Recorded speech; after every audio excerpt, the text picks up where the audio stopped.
Hello my dear students. Once again I would like to welcome you for the another session of non-conventional machining processes. Today we are going to learn about the electric discharge machining, ultrasonic machining and abrasive jet machining process.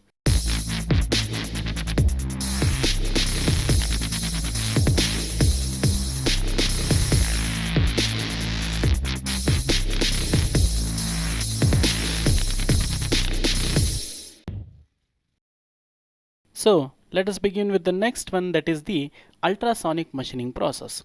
In ultrasonic machining process, the ultrasonic waves, which can also be called as the sound waves, are converted into a mechanical vibration with the help of the transducers, which will convert one form of energy into the another form of energy. Here no heat is generated and the tool vibrates longitudinally at 20 to 30 kilohertz with an amplitude between 0.01 to 0.06 mm. So you can see here, this is the work material and we are supplying an abrasive slurry. That means some abrasive particles are mixed in the liquid, that becomes the abrasive slurry, and we have the tool and the abrasive gun, and here we have the velocity transformer which will transmit or transform the vibrations longitudinally from the electromechanical transducer to the tool which is connected to the ultrasonic machining. And this particular electromechanical transducer is powered with an AC supply, and it is having an E-shaped stamping which is used to create the electromechanical transducer. The tool has the same shape as the cavity is to be machined. That means if we want to create the round shaped cavity, the tool must be round. If we want to create the square shaped cavity, that means the shape of the tool must be square. An ultrasonic machining is illustrated in figure, and it consists of an electromechanical transducer connected to an AC supply. Velocity transformer which holds the tool firmly.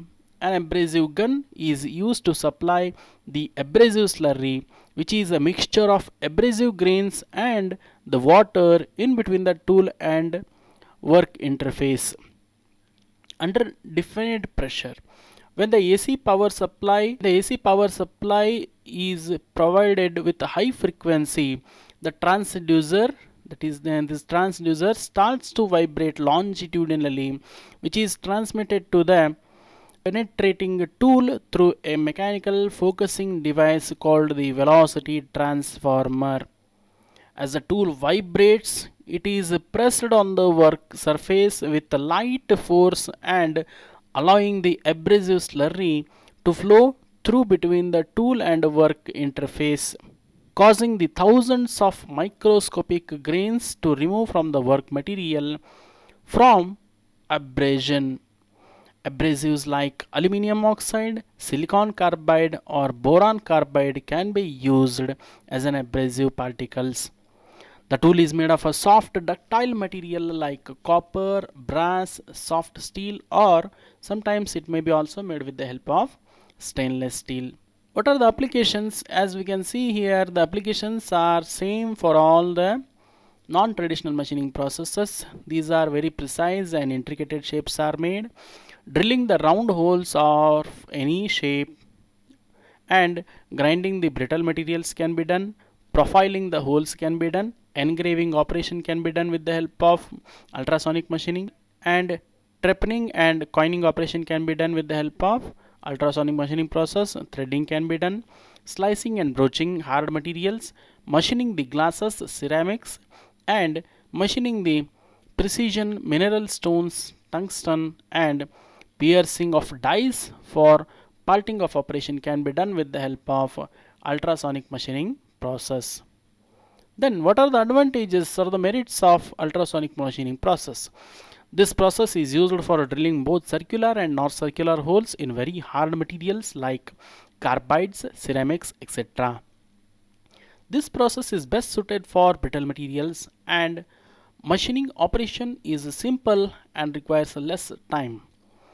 Okay, this process is economical, and glass, ceramics, tungsten, semi precious stones can be machined with the help of this particular ultrasonic machining process. Semi-skilled operators can operate the machine, and better efficiency can be achieved with the help of this ultrasonic machining processes.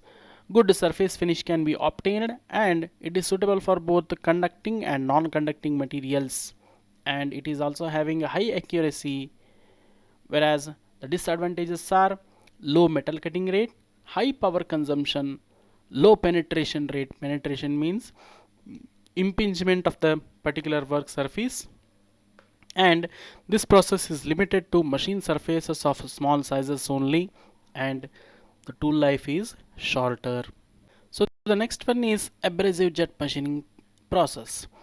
In abrasive jet machining process, the impingement of the high speed stream of abrasive particles by high pressure gas or air on the work surface through a nozzle, and the metal removal occurs due to the erosion caused by the high speed abrasive particles. Because of repeated impacts, small bits of material gets loosened, which is carried away by the jet and exposing the fresh surface to.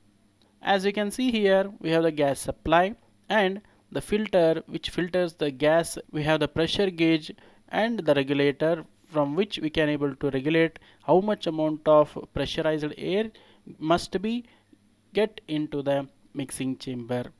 Okay, in the mixing chamber, the gas and abrasive particles are going to mix together, and it is then supplied to the high velocity gas plus abrasive particles are supplied to the nozzle.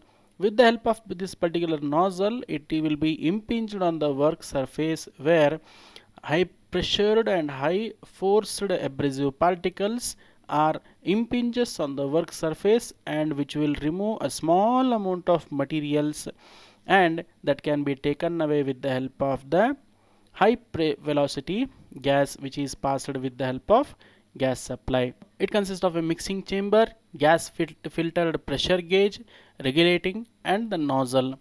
The gas filtered gas at a pressure of 2 to 8 kgf per centimeter square is supplied to the mixing chamber containing the abrasive powder and vibrating at 50 Hz, where it mixes with the abrasive particles and then enters into the connecting hose. This connecting hose, and this abrasive and gas mixture comes out of the nozzle at a high velocity ranging of 150 to 300 meters per minute, and it will impinges on the work surface and causing the abrasive action by repeated impacts, and the material is removed by erosion.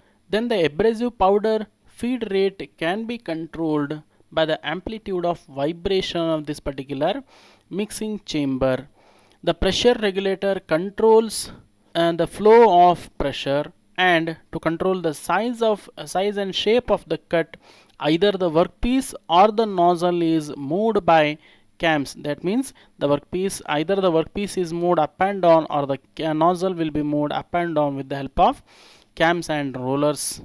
Okay, then the carrier gas should be cheap and non-toxic and easily available. It is generally air, or sometimes it may be nitrogen. Abrasives are generally used as aluminum oxide, silicon carbide, or glass powders.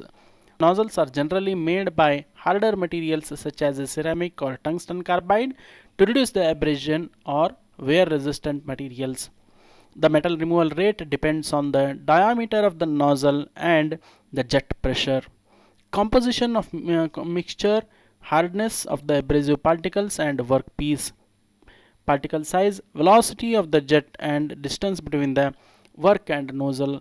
Next, the application of abrasive jet machining process. The cutting slots and thin sections can be done with the help of abrasive jet machining.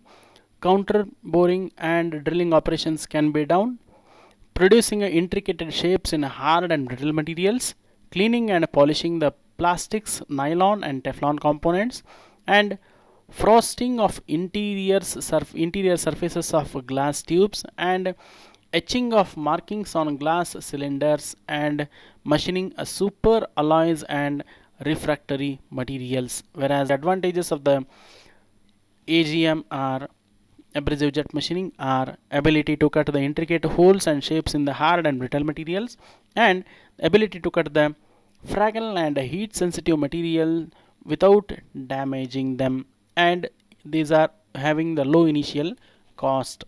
Whereas the disadvantages are material removal rate is very low and poor machining accuracy, high nozzle wear rate, and softer materials cannot be machined with the help of abrasive jet machining process because of the abrasive particles and high rate of impingement velocity, and additional cleaning of work surface grains in a softer materials must be done. So with this I am also providing the difference between the abrasive jet machining and ultrasonic machining. You can go through this one.